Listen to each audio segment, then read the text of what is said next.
আসসালামু আলাইকুম। আজকে আমি বাটা মাছ ভুনা করব। প্রথমে আমি মাছগুলো হলুদ লবণ মরিচ দিয়ে মেখে রেখেছিলাম। সবগুলো মাছ ভেজে উঠিয়ে নিচ্ছি।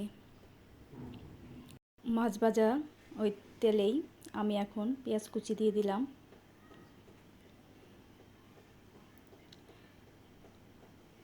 দিয়ে একটু নেড়েচেড়ে ভেজে নিচ্ছি। একটু ভাজা হয়ে গেলে কয়েকটা কাঁচামরিচ দিয়ে দিচ্ছি। দিয়ে আবারও একটু তেলে ভেজে নিব।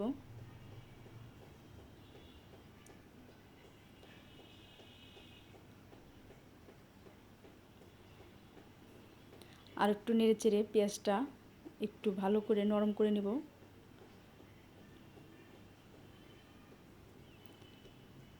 এখন আমি পেঁয়াজ বাটা, সাথে আছে আদা বাটা, রসুন বাটা দিয়ে একটু পেঁয়াজের সাথে একটু নেড়েচেড়ে কাঁচা গন্ধ দূর করার জন্য একটু ভেজে নিচ্ছি।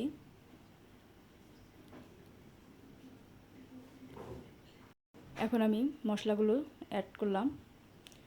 হলুদের গুঁড়া, ধনিয়া গুঁড়া, মরিচের গুঁড়া, স্বাদ মতো লবণ। একটু পানি দিয়ে দিলাম যেন মশলাটা নিচে লেগে না যায়।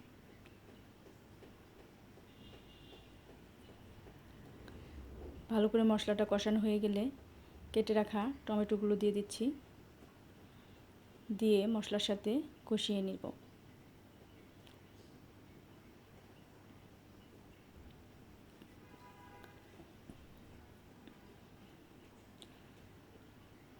ভালো করে কষানো হয়ে গেলে এখন আমি ঝোলের জন্য পানি দিয়ে দিচ্ছি।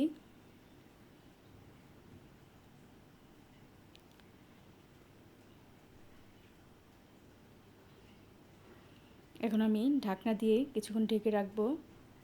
ঝোলটা ফুটে আসলে এখন আমি ভাজা মাছগুলো দিয়ে দিলাম।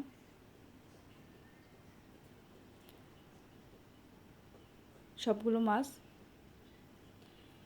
দিয়ে দিচ্ছি। দিয়ে একটু নেড়ে চেড়ে ভালো করে এখন আমি ঢাকনা দিয়ে আবার কিছুক্ষণ ঢেকে রাখবো, ঝোলটা যেন শুকিয়ে আসে।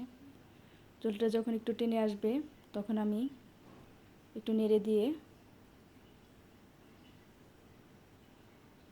দিচ্ছি।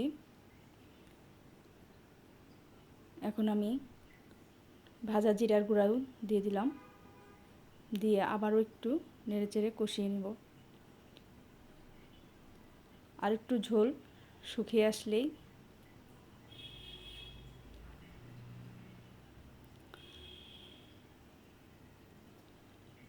আবারও কিছুক্ষণ ঢেকে রাখবো। ঢাকনা খুলে আর একটু নেড়েচেড়ে দিচ্ছি।